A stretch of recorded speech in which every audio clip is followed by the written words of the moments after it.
Na aula de hoje eu vou resolver dois probleminhas sobre gravitação, né? A gente basicamente introduziu a força gravitacional de Newton, que não é grande novidade para ninguém, mas a ideia é estudar ela com um pouco mais de detalhe, conseguir calcular ela, né, corretamente enfim, diversos sistemas. A gente discutiu um pouco também o papel da energia, do potencial gravitacional, da energia potencial gravitacional e assim por diante, certo? Então, na aula de hoje eu vou fazer dois exemplozinhos, tá?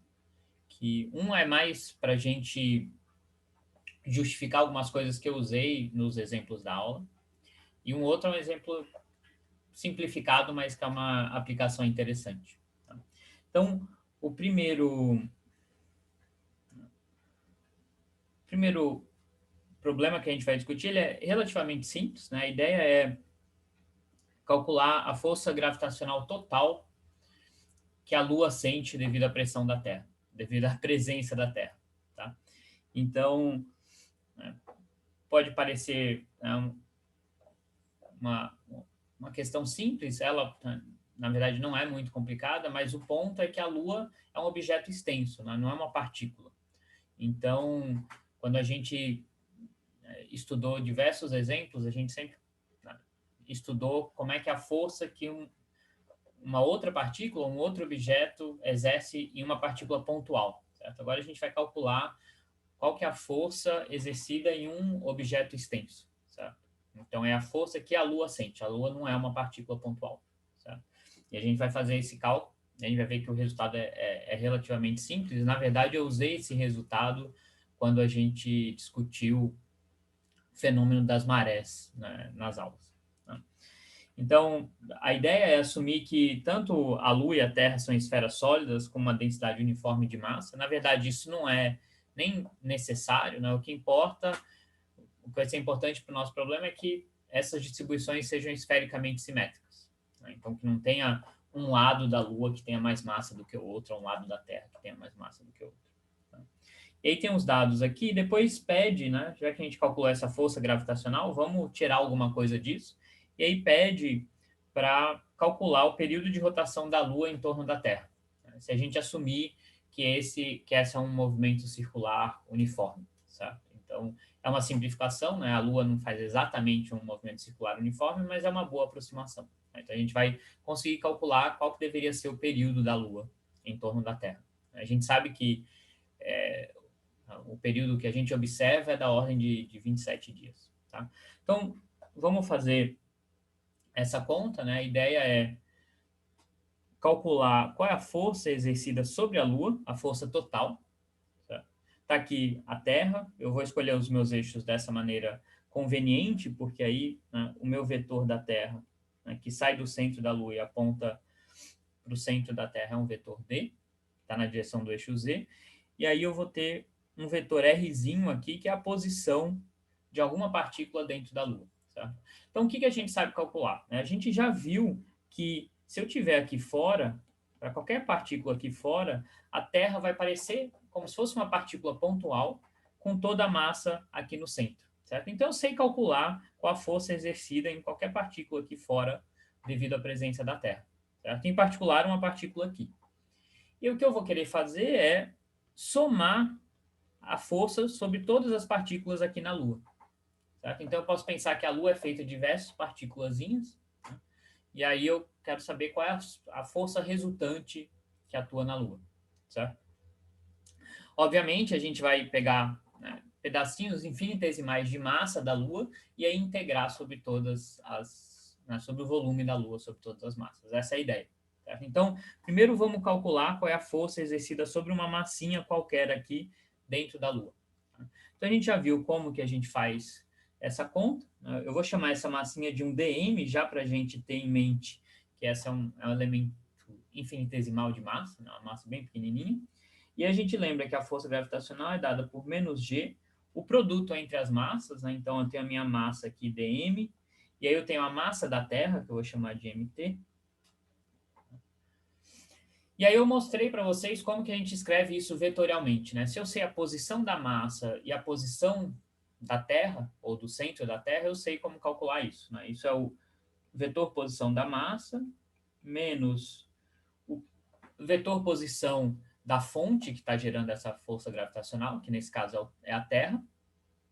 E aí a gente lembra que, como é uma distribuição esfericamente simétrica, eu posso assumir que a Terra é uma partícula centrada, né, uma partícula aqui na origem, ou no centro da Terra, certo? Então a posição dessa partícula é justamente esse vetor D. E aí eu divido pelo módulo desse vetor ao cubo. Em geral é a distância ao quadrado, mas para eu escrever corretamente em que direção essa força está apontando, eu posso usar essa combinação, essa diferença de vetores, né? E aí eu coloco 1 ao cubo aqui para compensar um dos módulos desse vetor que aparece aqui em cima, né? Então, dimensionalmente, isso daqui, de fato, tem dimensão de 1 sobre distância ao quadrado, né? Eu tenho distância aqui em cima e distância ao cubo aqui. Tá? Então, essa é a força que uma partículazinha sente. Tá? E aí o que eu gostaria de calcular é qual é a força total, certo? Sobre todas as partículas. Então, que estão na Lua. Então, a força total ela vai ser uma integral. Seria a gente poderia pensar primeiro como uma somatória sobre todas as massinhas da Lua, vou representar assim. Tá? Então, né, se eu conseguisse dividir a Lua em vários pedacinhos, eu somaria todas essas forças, seria a força resultante na Lua.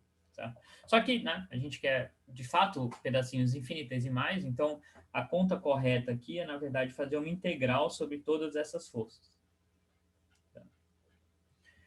Ou seja, né, se eu jogar essa expressão aqui embaixo,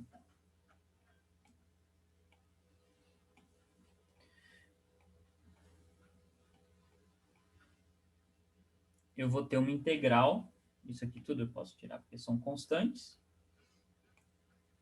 então eu vou ter uma integral sobre todas essas massas aqui. Tá?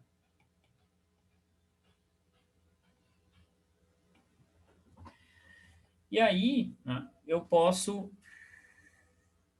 escrever um elemento de massa como a densidade da Lua vezes um elemento de volume. Tá?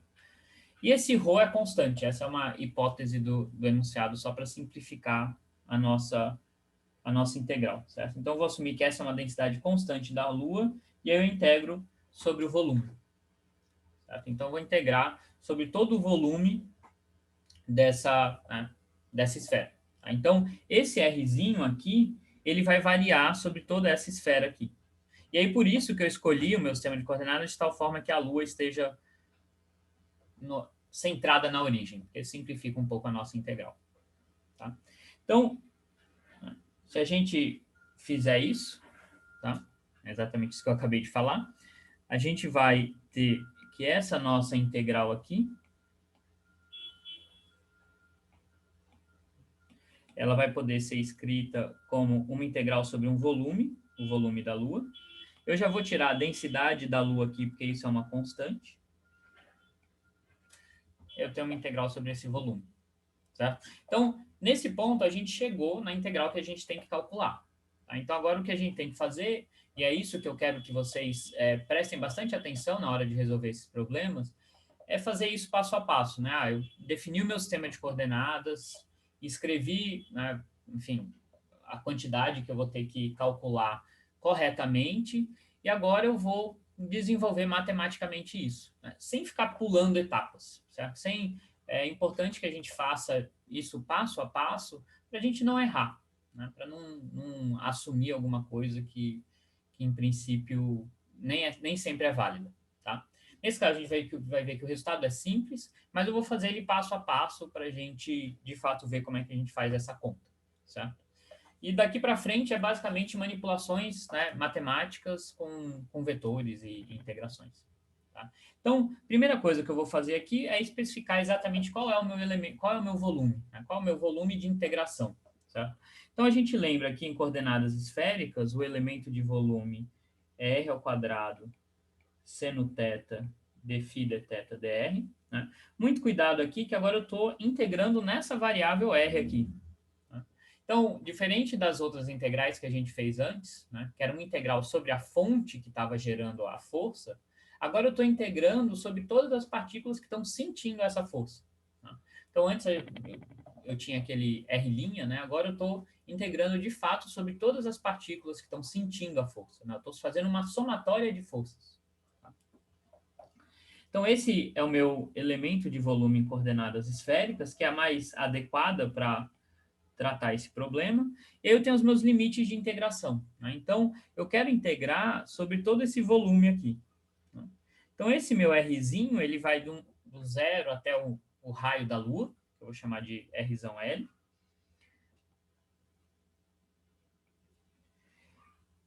E aí o θ, né, vai variar sobre toda a esfera, ou seja, vai de 0 a π, e o φ de 0 a 2π.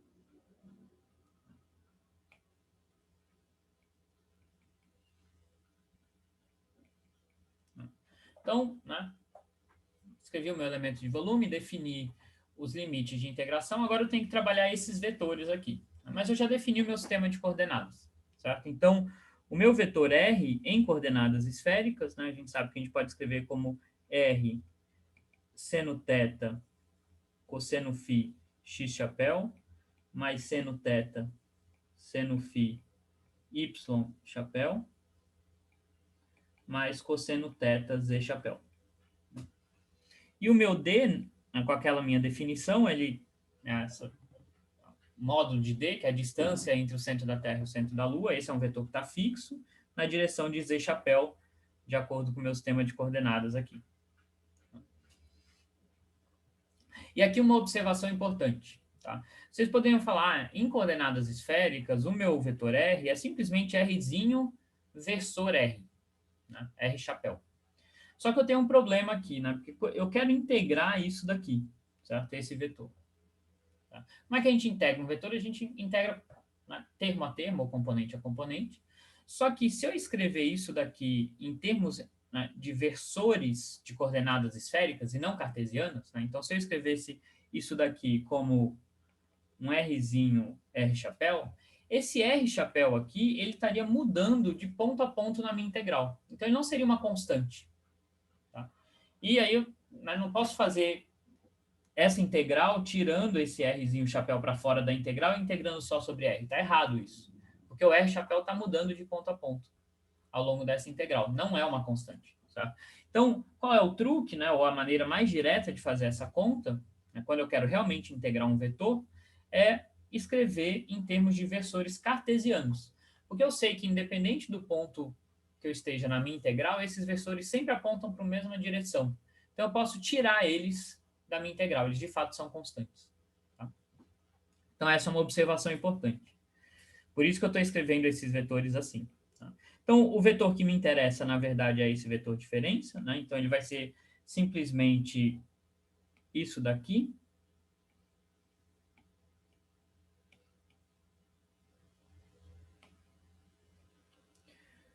Mais R cosseno θ menos D na direção Z chapéu. E aí, se eu calcular o módulo desse vetor,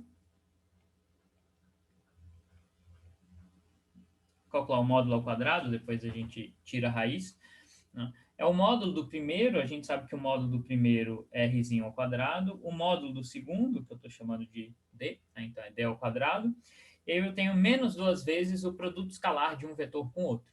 Né? Mas o ângulo entre os dois vetores, se a gente olhar aqui, é justamente o ângulo θ. Né? Por isso que eu escolhi o meu sistema de coordenadas assim. Que aí o ângulo entre os dois vetores é justamente o ângulo θ. Então, isso aqui vai me dar menos 2Rzinho D cosseno θ. Tá? Então, eu já escrevi todos os elementos da minha integral de maneira explícita, que agora eu posso realmente integrar, tá, nessas variáveis. Tá? Então, vamos colocar tudo isso junto. Certo? Então, a minha integral vai ser algo grande, mas que a gente vai conseguir simplificar bastante. Então, vamos escrever ela aqui em partes. Tá? Então, aqui em cima, né, eu vou ter esse vetor que a gente acabou de calcular, esse vetor gigante aqui. ele tem 3 componentes, né? Então, ele vai ser a soma desses 3 termos, e eu vou querer justamente integrar termo a termo, certo? Então, a grande vantagem aqui é que esses versores x, y e z, eles são constantes. Deixa eu ver se eu consigo colocar todos eles numa linha, vai ficar um pouco mais visível.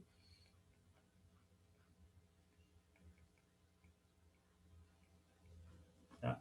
Então, isso aqui é o que eu tinha no meu numerador, né? R menos D. Embaixo,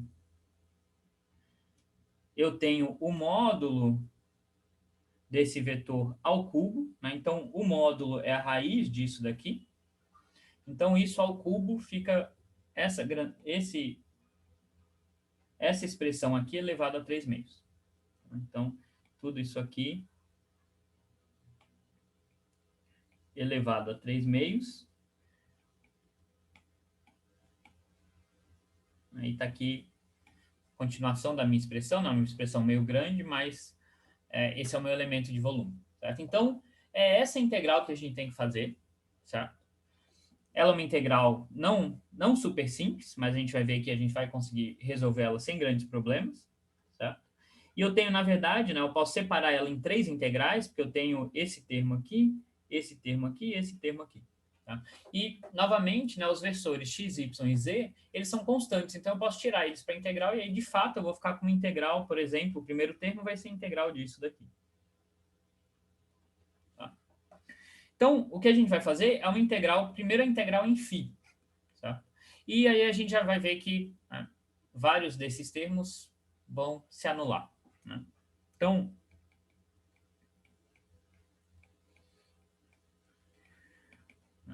deixa eu fazer dar um zoom, ou considerar só a primeira integral que a gente tem que fazer, porque aí vai ficar simples. Não. Então, a integral, por exemplo, que multiplica o versor x,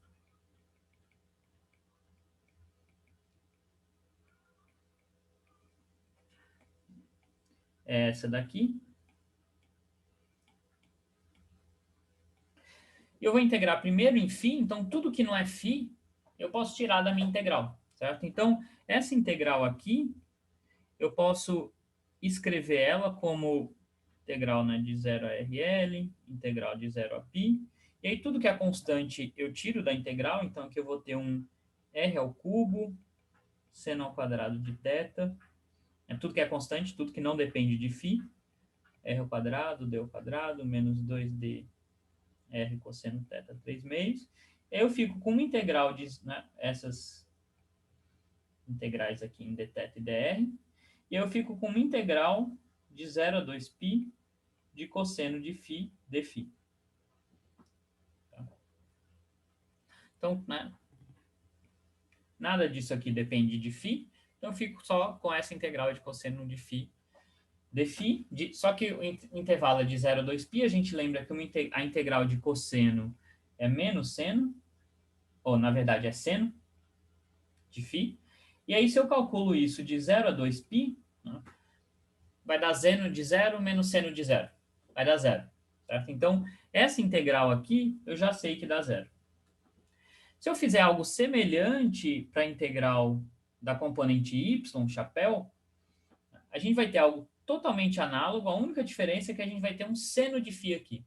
E aí a integral seria menos cosseno de φ, mas também calculado em 0 e 2π, ou seja, 1 menos 1. Tá? Também vai dar 0 a integral da componente y chapéu. Tá? Isso daria já para adivinhar pela simetria do problema, se a gente fizesse uma análise, né, dos vetores, das forças em cada ponto da Lua, a gente veria que essas componentes se cancelariam. Mas a gente não precisa fazer essa análise que às vezes não é tão óbvia. Né?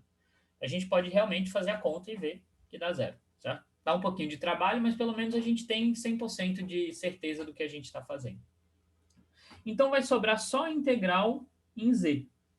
A integral em z, né, ela não depende nada, a integral da componente z, ela não depende nada da coordenada φ. Então, quando eu integrar em dφ, vai simplesmente aparecer um fator 2π. Tá? Então,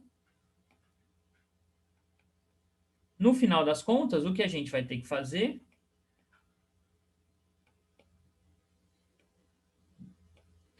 vai ser essa integral aqui. Então, eu já vou colocar esse fator 2π, que sai da integral em φ, e aí o que sobra é esse termo aqui, r cosseno θ menos d,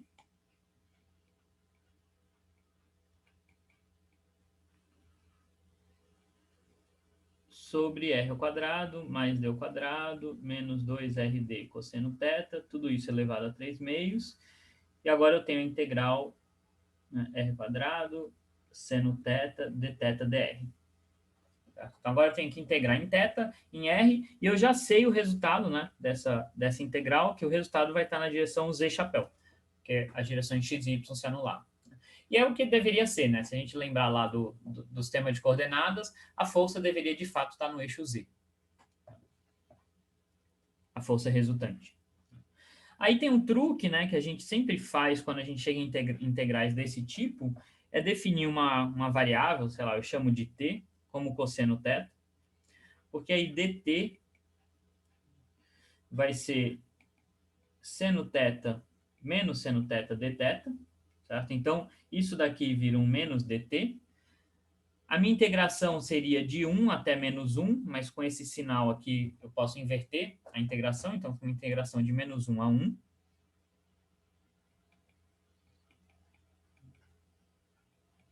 Então, no final das contas, né, a integral que eu tenho que fazer é uma integral de menos 1 a 1 de rt menos d sobre r ao quadrado mais d ao quadrado menos 2rdt elevado a 3 meios, que eu tenho r ao quadrado dt dr.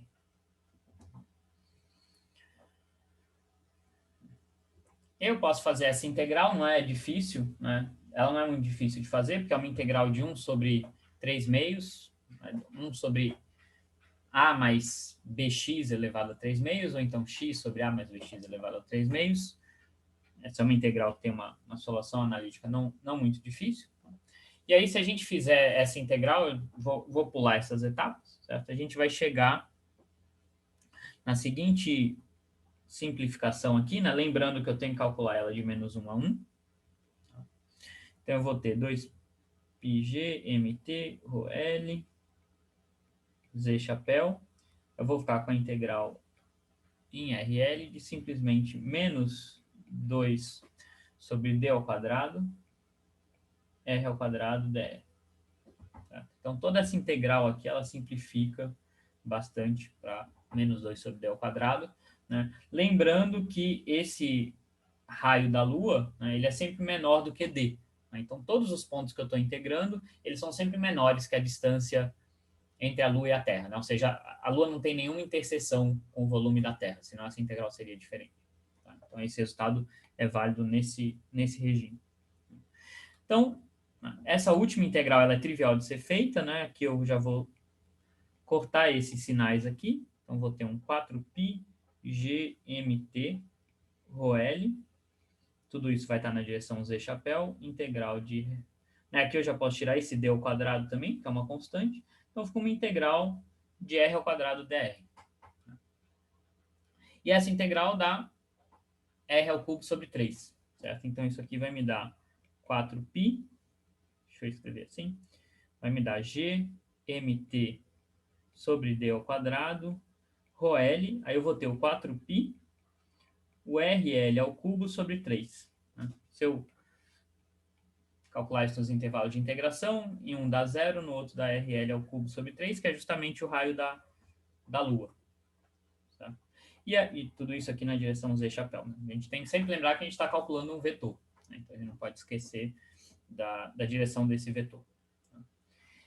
E aí, né, isso daqui é justamente o volume da Lua, né? O volume de uma esfera, 4/3 de πr ao cubo. Né? Então, esse é o volume total da Lua, essa é a densidade da Lua, então densidade vezes volume total me dá a massa total da Lua.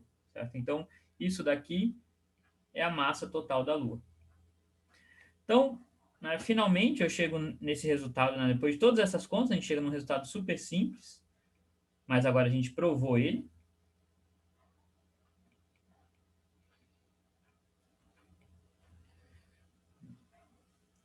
Então, a força, né, em módulo, ela é como se fosse a força de duas partículas pontuais, divididas por uma distância d, né, cada uma com a massa total das esferas. Ela aponta na direção z chapéu, né, o que é esperado, né? Eu espero que a Lua sinta uma força nessa direção, uma força atrativa. Tá?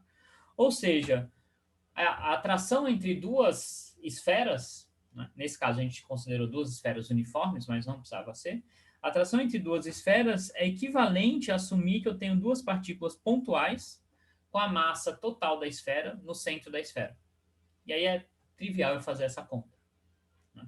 Então, esses são casos simples, isso nos permite, não é uma aproximação, é um resultado exato, mas nos permite substituir um sistema complexo, seria uma esfera, um corpo extenso, por uma partícula. Eu sei que a força sentida vai ser totalmente equivalente. Tá? Então, né, a gente já tinha mostrado que para o campo gravitacional, ou o potencial gravitacional era de uma esfera sólida, era equivalente a de uma partícula, mas a gente mostra agora que a força entre duas esferas é equivalente à força entre duas partículas, centradas, né, no centro das esferas, tá, ou posicionadas no centro da esfera. Então, isso me permite, sempre que eu tiver atração entre, né, dois objetos esfericamente simétricos, substituir eles por partículas pontuais. Certo? Isso vai ser extremamente útil quando a gente quiser, né, tratar, por exemplo, da atração, né, Sol-Lua, Terra-Lua, enfim, né, entre planetas e assim por diante. Eu posso sempre aproximar eles por... Não é uma aproximação, na verdade, eu posso sempre substituir eles por partículas pontuais, que o resultado vai ser exato. Né? Obviamente, a gente está assumindo que esses objetos têm uma esfera rígida, né, eles não se deformam, né, tem uma estrutura rígida, tá, que não é 100% verdade, mas em muitos casos é uma boa aproximação. Mas tudo bem, a gente calculou essa força que a Lua sente, né? Então essa é a força gravitacional que a Lua sente devido à presença da Terra. E aí agora a gente gostaria de calcular qual é o período de rotação, né? Então se a gente assumir que eu tenho a Terra aqui, que está, a gente pode assumir que ela está aproximadamente em repouso, né? Na verdade ela está rodando ao redor do Sol, mas no período de rotação da Lua ela se move pouco, então a gente pode assumir que ela está aproximadamente em repouso. E aí eu assumo que a Lua está aqui, tá? Sentindo essa força gravitacional, e aí eu vou assumir, né, por simplicidade, que a Lua realiza um movimento circular uniforme e o raio é justamente essa distância d entre a Lua e a Terra. Certo? Então, eu tenho aqui a massa da Lua, aqui eu tenho a massa da Terra. Se eu assumo isso, a gente sabe, a gente consegue determinar qual é esse período de rotação, porque esse é um movimento circular uniforme, e a gente sabe que a força centrípeta, né, para um movimento circular uniforme, tem que ser igual a massa vezes a aceleração centrípeta, que é v quadrado sobre o raio da órbita. Certo? Então, a gente consegue determinar esse período de rotação. Então, vamos usar isso. Né? Então, para uma força centrípeta, então, para um movimento circular uniforme, a gente tem o seguinte, né? O módulo da força gravitacional, que vai fazer o papel da força centrípeta, tem que ser m. Aqui, a massa da minha partícula que está rodando é a Lua, né? Então, a massa da Lua, vezes a aceleração centrípeta da Lua, que é a massa da Lua vezes a velocidade da Lua sobre o raio que a gente está chamando aqui de d. E isso daqui a gente acabou de calcular, é g ml mt sobre d ao quadrado. Então, esse é o módulo da minha força. Então, estou assumindo que essa força faz o papel de uma força centrípeta e, portanto, ela tem que satisfazer essa relação. Então, a minha velocidade, eu posso simplificar um pouco essa expressão, a massa da Lua, na verdade, vai embora, esse D simplifica aqui. Então, posso escrever que a velocidade de rotação da Lua é G, massa da Terra, sobre D. Sobre a distância Terra-Lua. Então, essa é a velocidade com que a Lua está, velocidade linear com que a Lua está rodando. Só que qual que é o período? O período de rotação ele é dado pelo tempo que a Lua leva para dar uma volta completa. Então, isso aqui é igual, uma volta completa tem um perímetro de 2πr, nesse caso R a gente está chamando de dzão. Então, é essa distância dividido pela velocidade. Tá? Então, isso aqui vai me dar 2πd raiz de d sobre gmt. E aí é jogar os valores aqui. G é a constante gravitacional, mt é a massa da Terra e d é a distância Terra-Lua. Se eu jogo esses valores aqui, esse período ele vai dar aproximadamente 2,3 vezes 10 a 6 segundos. E aí, se eu transformo isso em dias, isso dá aproximadamente 26,9 dias. Que é muito próximo do período de 27 dias que a gente observa. Obviamente, a gente fez algumas aproximações aqui, que a Terra está parada, que o movimento da Lua é um movimento circular, e a gente viu que isso não necessariamente precisa ser. Para uma força central, eu posso ter um movimento elíptico. O da Lua é quase circular. Então, a gente observa, a gente consegue explicar aqui o período da Lua simplesmente usando a força gravitacional, dentro dessas aproximações, é claro. Então, de novo, a gente mostra que, de fato, essa lei de gravitação do Newton é universal. Ela vale em diversas escalas. Aqui a gente calculou, por exemplo, o período de rotação da Lua, rotação em torno da Terra. Tá?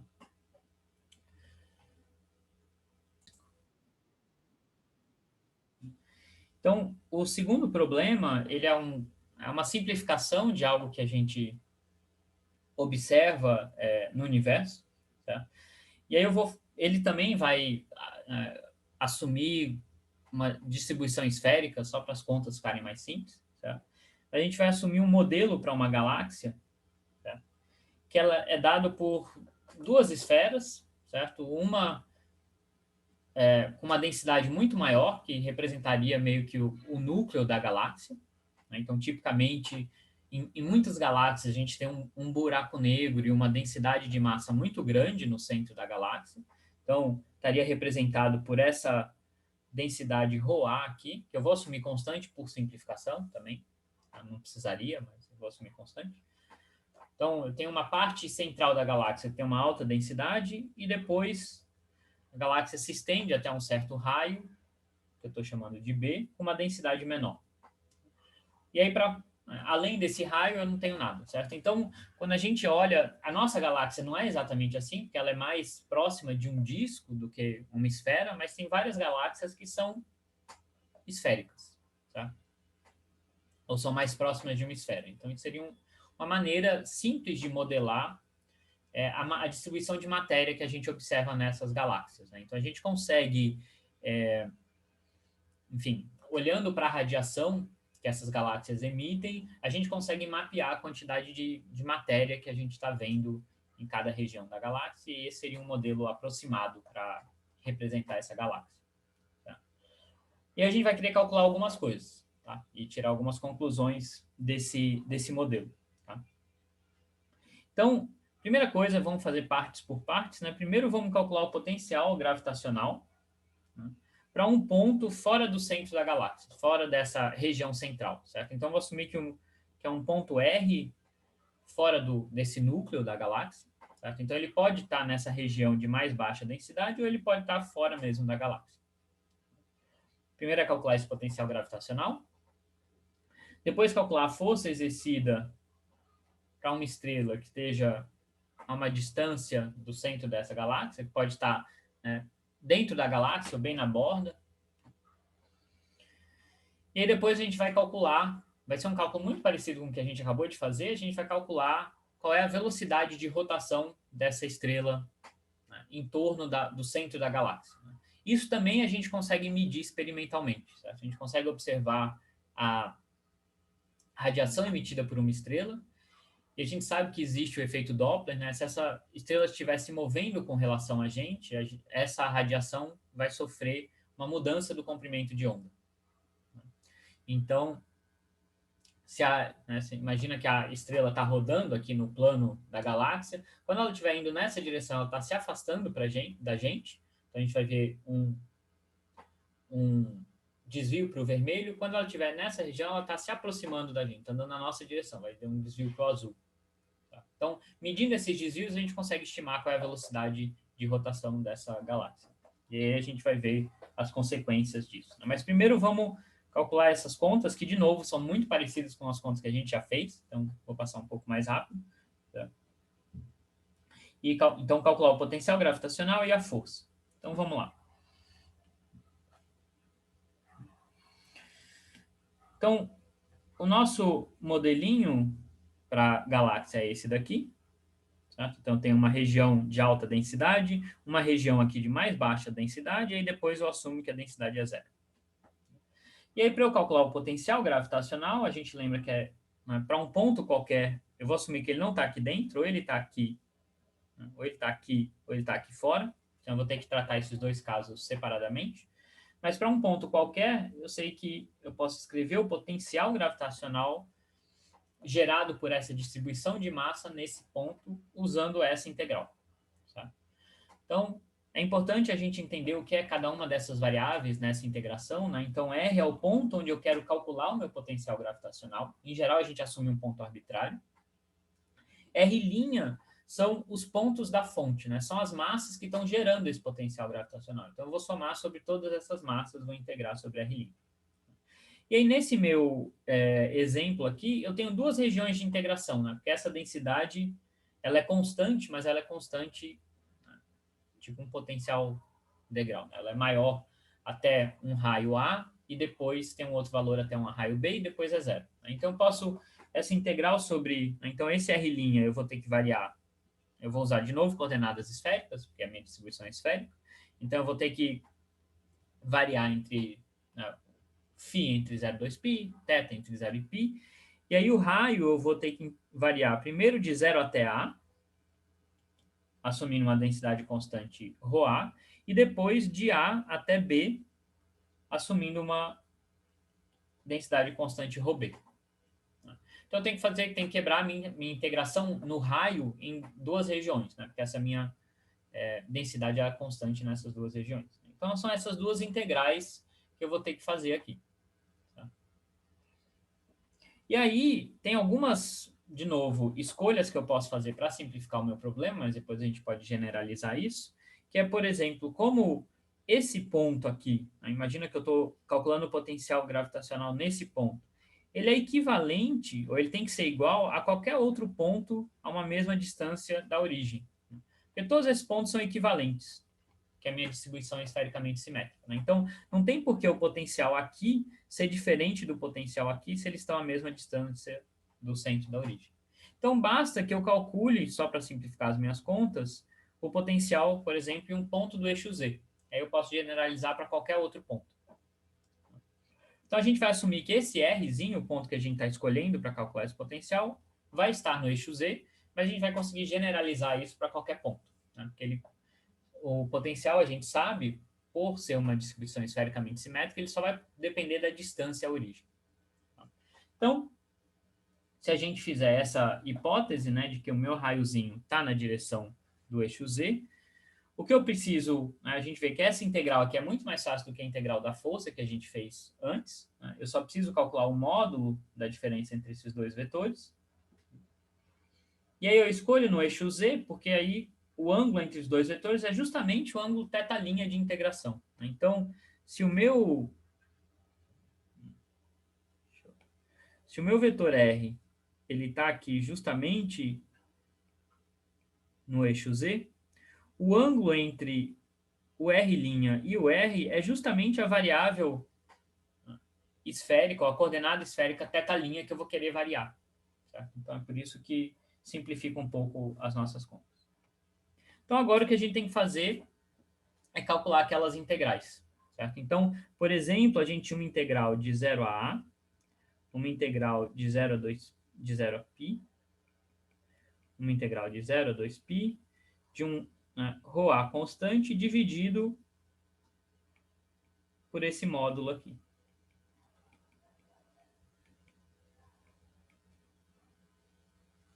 E aí eu tenho o meu elemento de volume.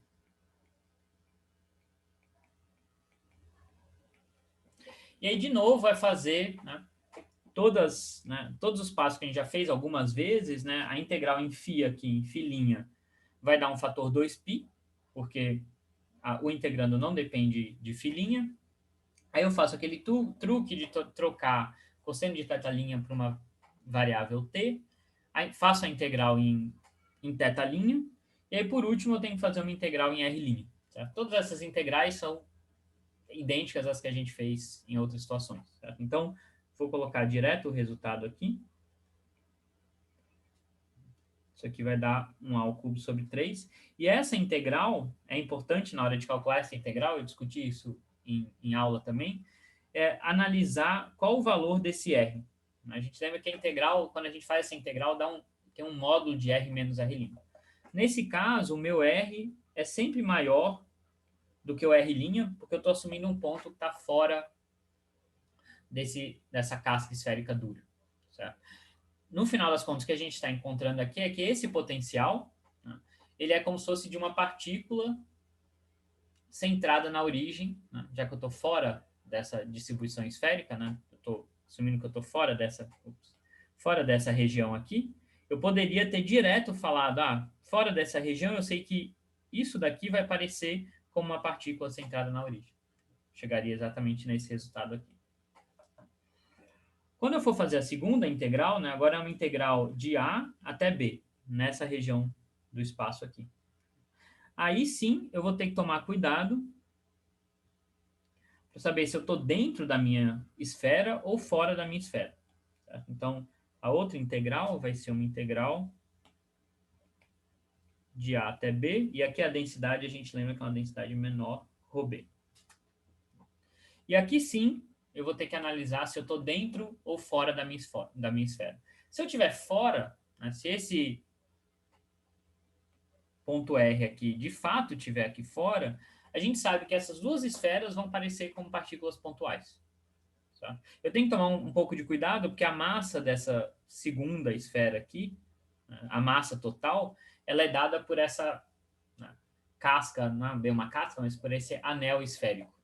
Certo? Então, teria que tomar um cuidado na hora de calcular essa massa. Mas, enfim, isso é só uma observação, eu posso sempre fazer a integral diretamente. Então, se eu fizer essa integral, eu vou chegar no seguinte resultado. 4π sobre R.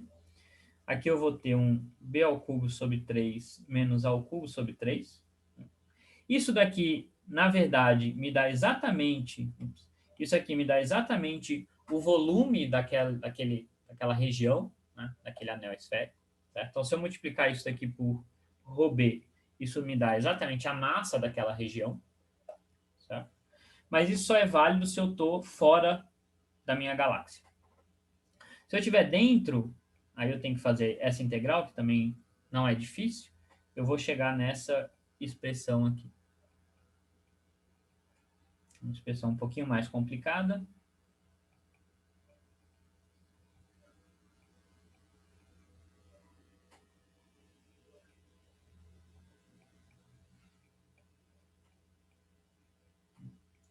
Então, esse é o resultado da minha integral para esses dois casos. Então, eu tenho que somar esses dois termos, porque um é a contribuição do centro da galáxia e o outro é a contribuição dessa região mais periférica. Então, se eu somar esses dois termos, eu posso escrever a minha densidade, ou, desculpa, meu potencial gravitacional, num ponto R qualquer, da seguinte maneira: 4π sobre 3 G ρA ao cubo sobre R, essa é a contribuição do caroço do centro da minha galáxia, e aí eu vou ter a contribuição naquela região periférica, certo? Então, depende de onde eu vou estar, né? Isso pode ser 4πg sobre R, B ao cubo sobre 3 menos A ao cubo sobre 3, se eu estiver fora da minha galáxia, né? Então, na verdade, aqui tem um sinal de menos. Ou, tem um ρB aqui também, tá faltando. Ou se eu estiver dentro da minha galáxia, isso aqui vai dar aquela outra expressão. Então, B ao quadrado sobre 2 menos A ao cubo sobre 3R menos R ao quadrado sobre 6.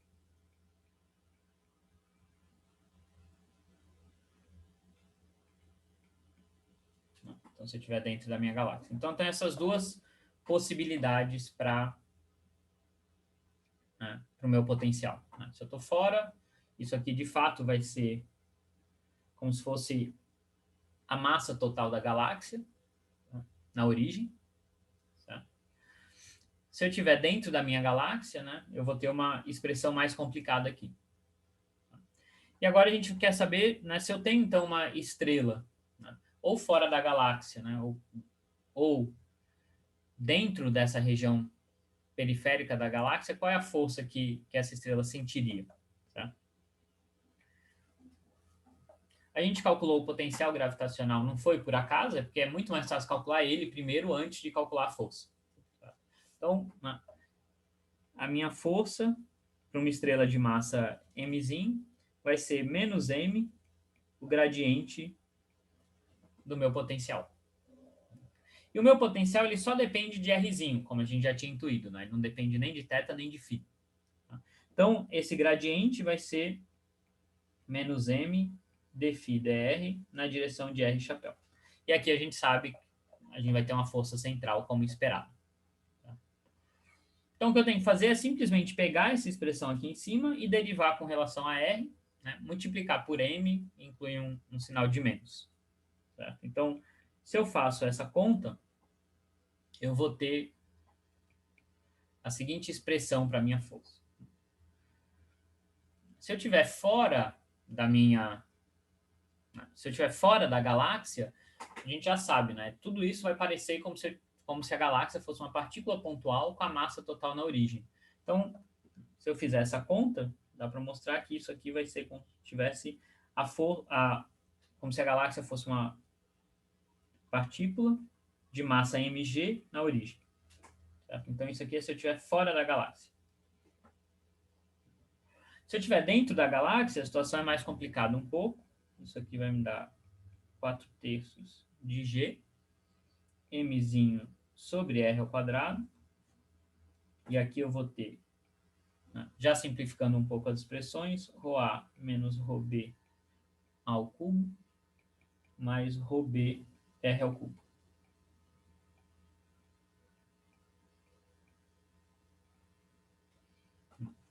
Então, essas são, né, as duas forças. Aqui a gente já pode olhar um pouquinho como é que essas forças se comportam. Né? Aqui ela é como se fosse força entre partículas pontuais, então cai com a distância ao quadrado. Aqui ela também cai com a distância ao quadrado, mas tem algumas correções. Tem essa correção aqui em particular. Né? Então, se eu analisar esse termo e esse termo aqui, eu vejo que, na verdade, a força aumenta com R. Né? Então, esse termo aqui cai com R ao quadrado, esse termo aumenta com R. Então, né, depende, obviamente, das densidades, né? Mas, tipicamente, essa força ela vai aumentando com a distância. Então, a gente calculou a força que uma estrelinha na periferia estaria sentindo. E agora o que a gente quer determinar é qual que é a velocidade de rotação dessa estrela. Tá? Se ela estiver fora da galáxia ou se ela estiver dentro da galáxia. Como é que seria essa velocidade de rotação? E a gente já fez esse argumento. Então, a ideia é a seguinte, deixa eu tentar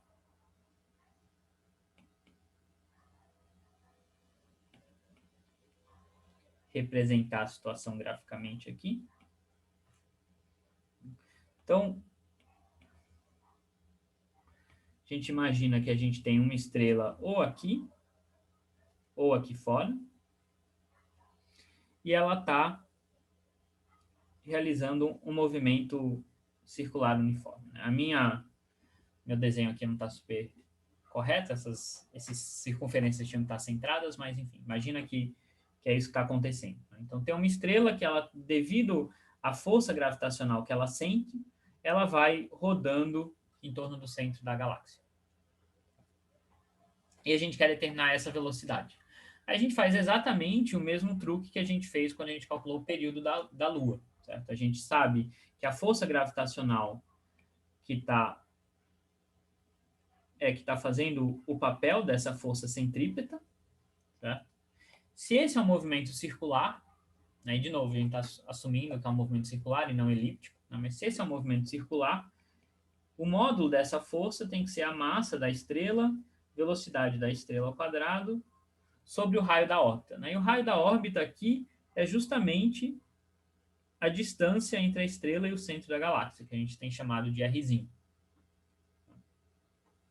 Então a gente vai querer determinar essa velocidade em duas situações, né? Quando a estrela está aqui ou quando a estrela está aqui. Então, a velocidade eu posso escrever como raiz de R vezes o módulo da força sobre a massa da estrela.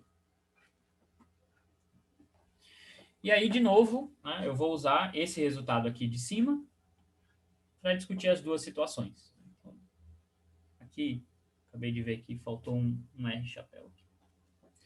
Então, o módulo, né? Se eu estou fora, vai ser dado por isso daqui. Se eu estou dentro, vai ser dado por essa expressão mais complicada. E a gente vai ver como é que essa velocidade muda com a distância. Então, tudo que eu preciso fazer é calcular esse módulo, dividir pela massa, né? Então, essa massinha aqui vai sumir, e multiplicar por Rzinho, que é a distância entre a estrela e o centro da galáxia. Né? Então, aqui eu vou ter algo da ordem de 1 sobre R, aqui também eu vou ter 1 sobre R, mas eu vou ter esses termos aqui dentro. Então,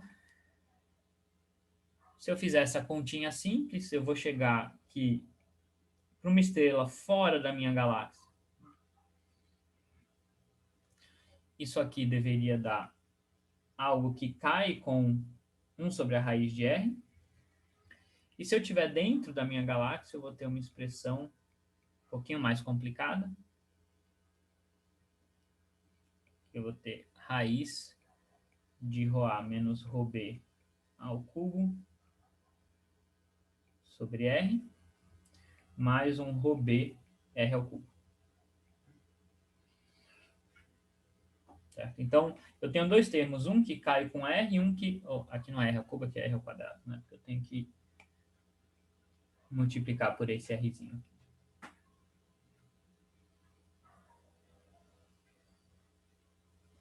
Isso.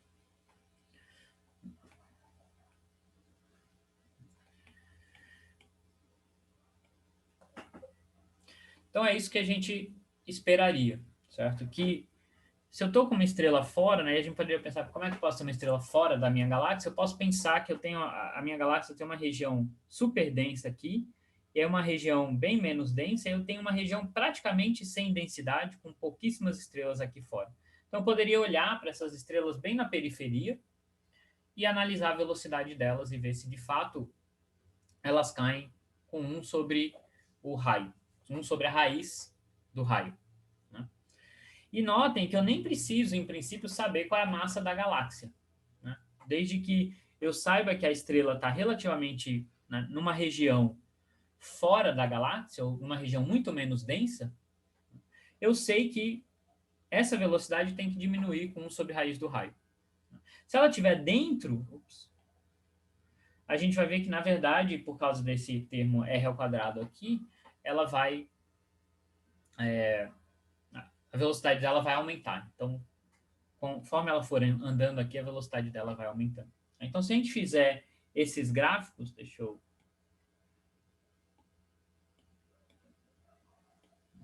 Se a gente plotar isso daqui, a gente tem um comportamento desse tipo, certo? Então, esse ponto aqui é a borda da minha galáxia, né? Então, aqui a minha velocidade vai aumentando conforme eu vou chegando próximo da borda, e aí depois ela começa a cair com 1 sobre R, 1 sobre raiz de R. Tá?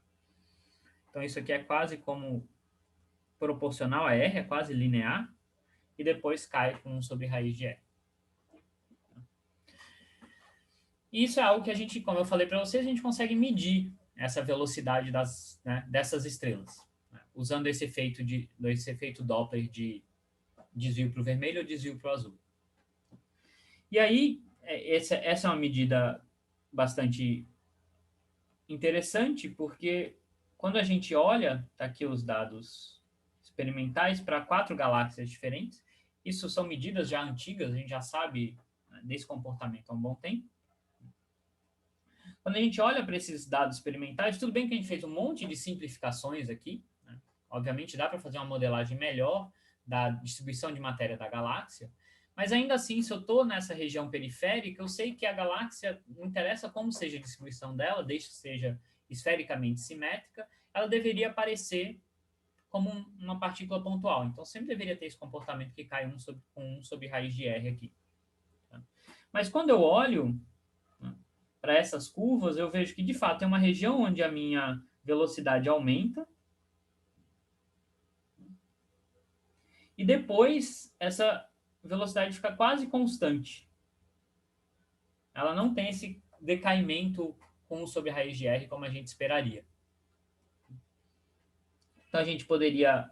A gente pode olhar onde tem essa região de transição, e, de fato, ela coincide mais ou menos com o que a gente observa do tamanho da galáxia. Mas quando a estrela sai da galáxia, né, do que a gente está vendo da galáxia, ela não tem esse comportamento que cai com 1 sobre R, a velocidade é quase constante. Né?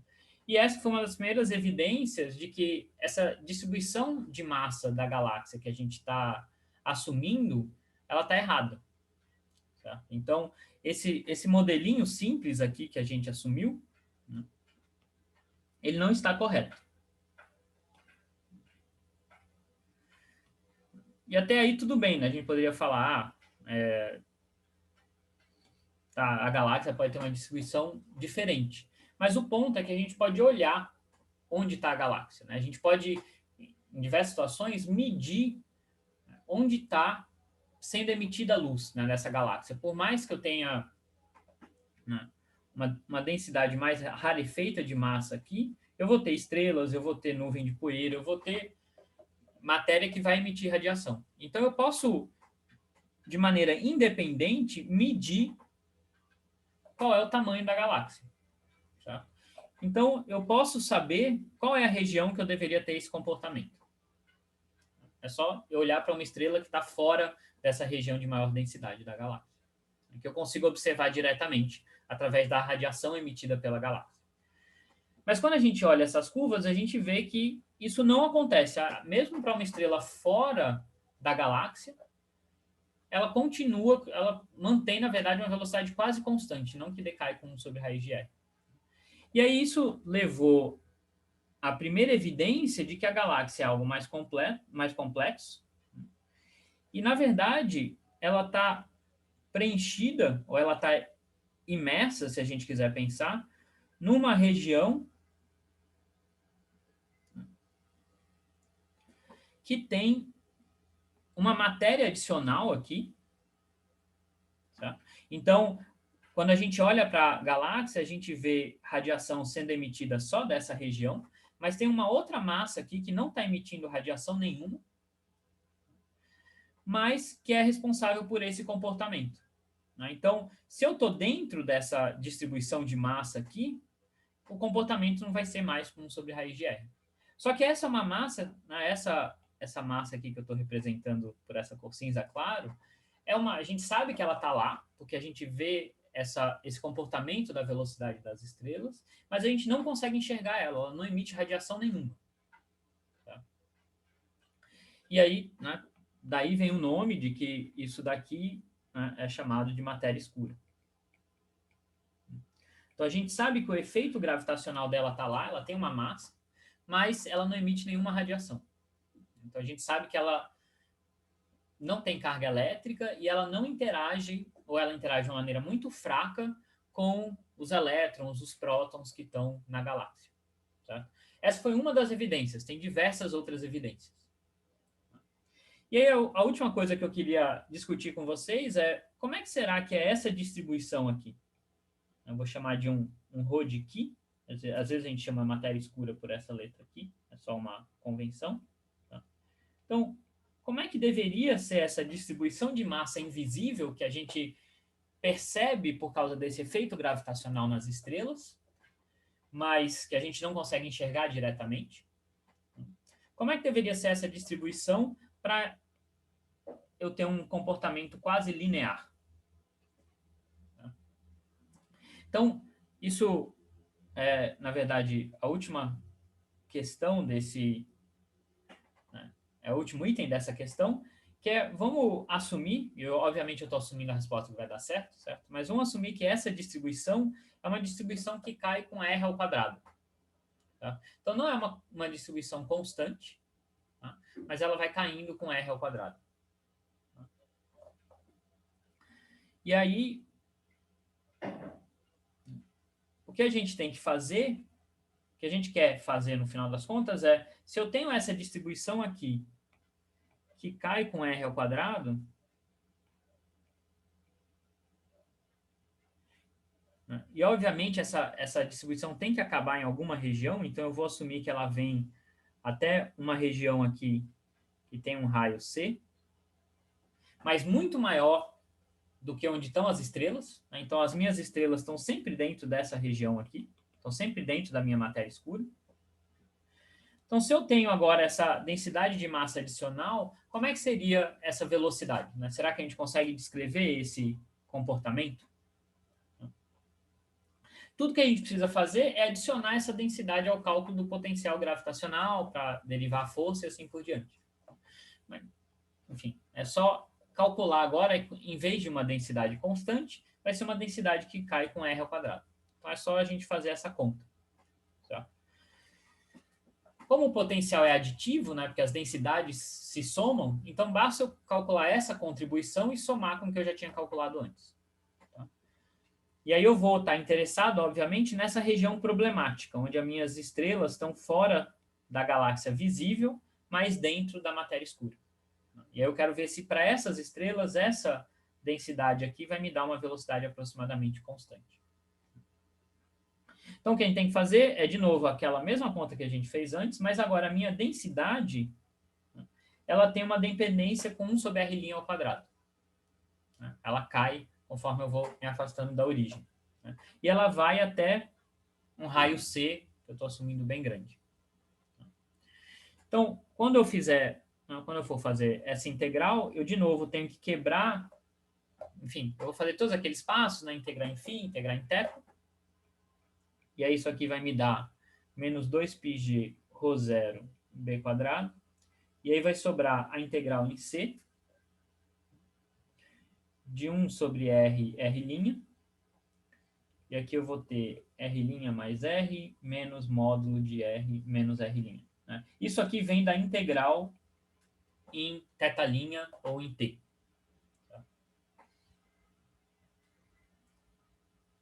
Então, no final, é essa integral que eu tenho que fazer. E aí eu tenho que tomar aquele cuidado, né? Porque o resultado da integral aparece esse módulo aqui. Então, eu tenho que tomar cuidado quem é maior do que quem aqui, né? Se R é maior do que R' ou vice-versa.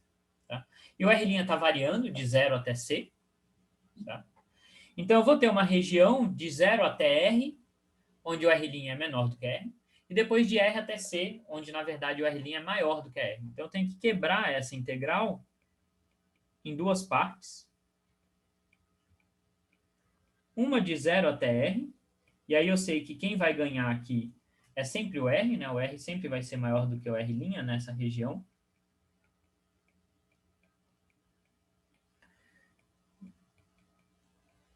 E na outra região, ao contrário, né? Eu vou integrar de R até C. E aí, quem vai ganhar aqui é o R'. Então, o valor em módulo vai ter o sinal oposto aqui.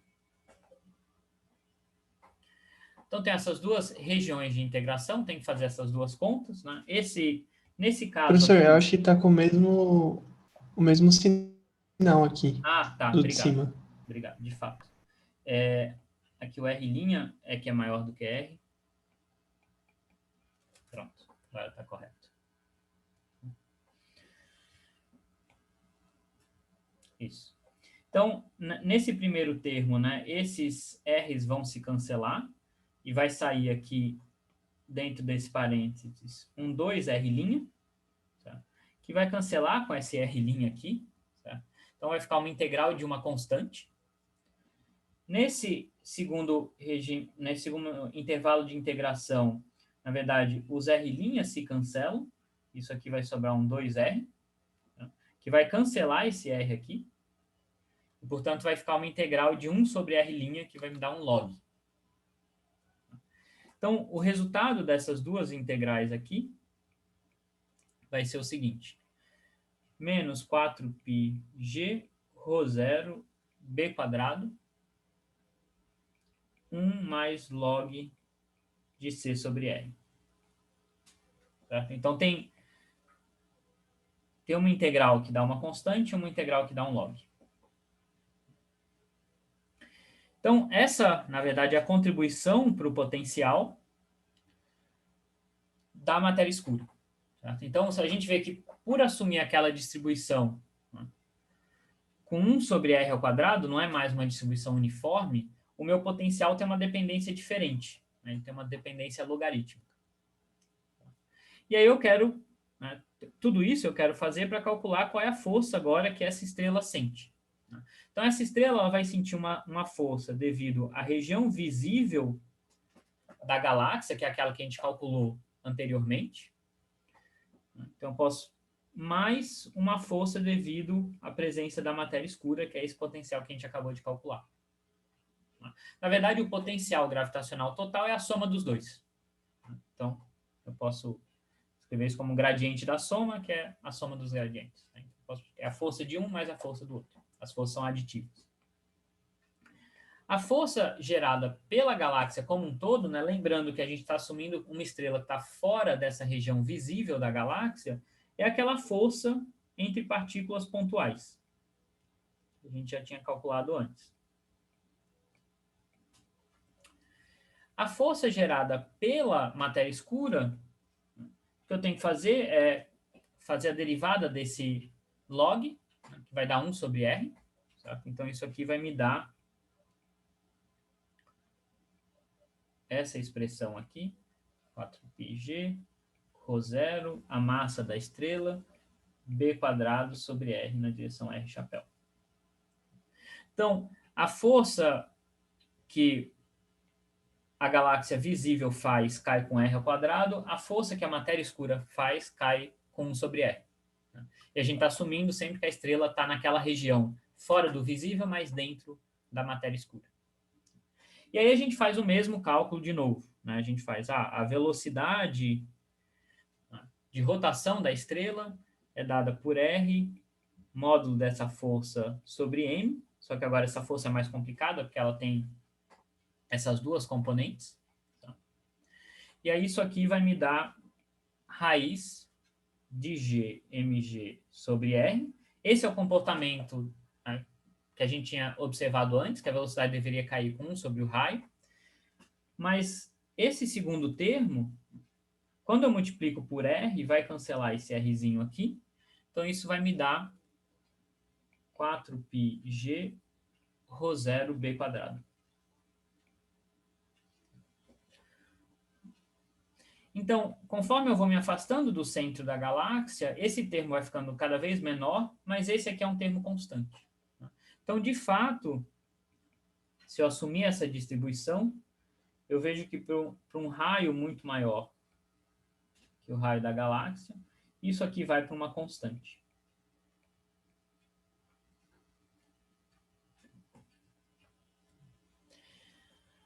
Então, se eu medir essa velocidade, eu consigo inferir algumas, né? Obviamente, sobre essas hipóteses, eu posso, por exemplo, determinar qual é o valor dessa constante aqui, que me dá uma ideia da densidade de matéria escura. Tá? Então, quando a gente, né, usa essas medidas experimentais para analisar a distribuição de massa total, ou seja, da galáxia mais da matéria escura, né, a gente vê que a massa da matéria escura é da ordem, deixa eu ver se eu não vou errar aqui, mas ela é da ordem de 80% a 85% da massa total. Tá? Então, na verdade, a densidade dela é muito menor do que a densidade, né, da galáxia visível, mas o raio onde a matéria escura está distribuída é muito maior do que a galáxia visível. Né? Então, a galáxia como um todo, se a gente pensar em termos de distribuição de massa, ela tem uma região visível de alta densidade, depois ela tem o que a gente chama de um halo de matéria escura que se estende muito além da região visível, com uma densidade um pouco menor, mas um raio muito maior. Certo? Então, se eu somar a quantidade de massa total nessa, né, incluindo a matéria escura, eu vejo que a matéria escura tem muito mais massa do que o visível. Certo? Daí que a gente, né, essa é uma das evidências, tem outras também, de que a maior quantidade de massa no universo, de fato, está em matéria escura e não na matéria que a gente chama de visível, né, que é formada por prótons, elétrons e outras partículas. Tá bom? Então, né, esse é só um exemplo de como usando essa lei de gravitação do Newton. Né? E agora, é legal a gente ver que a gente saiu né, desde descrições, eu já falei várias vezes, de objetos, de projéteis na Terra, por exemplo. Aí a gente discutiu, né, a força gravitacional numa escala de marés, depois escala força gravitacional Terra-Lua, e aqui a gente está falando de escalas de galáxias. Certo? E a gente vê que a mesma lei é válida para todas essas escalas, que é algo impressionante. Né? Achar que o que o Newton descobriu lá atrás é válido até para, né, estrelas que estão com tamanhos de quilopascals, né? A distâncias de quilopascals. A gente aplica a mesma lei e vale para todos esses casos. Uma observação é que, quando esse fenômeno foi observado, uma das propostas é que não existe essa matéria adicional, mas é que a lei de Newton não é mais válida nessa região. Então, pode ser que numa escala galáctica, a lei de Newton tenha que ser modificada por algum motivo.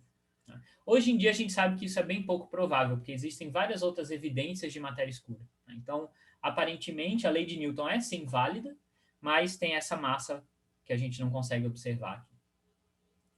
Tá bom? Então, isso era só uma aplicação mais interessante um pouco desses conceitos que são relativamente simples. Tá? Então, por essa aula era isso.